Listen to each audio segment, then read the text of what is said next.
We've had choices between doing H-1Bs and green cards, and we purposely go green cards all the way. It's not in our best interest as a company. It's really expensive and actually means that like the moment that somebody gets a green card, they can just do whatever they want.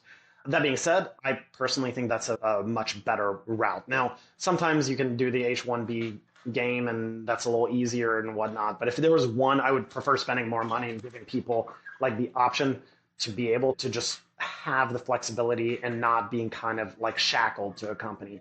I think that's more in the mentality that I believe of the States. It's more aligned with like my belief structure and what I think is healthier for individuals to not feel like they're tied and coupled. It also means that the company has to continuously add values to the employee, that it's not just like, oh my gosh, they can't leave.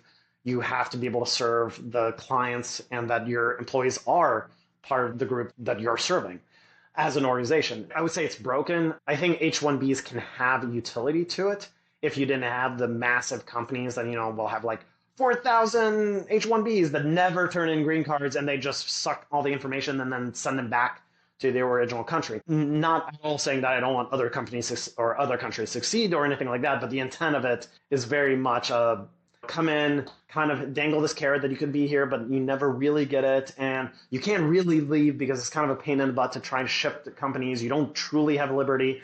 If you at all look somewhere else and then they say, oh, now we're not renewing your H-1B, then you and your family and everything has to go back. There's just a lot of really bad behaviors that go there. Now, there's some examples, and there are definitely folks that will say, hey, here's a great example of a place that it worked. It's not always terrible, but I would say I've seen it misused so many times to dehumanize people that I would be like, no.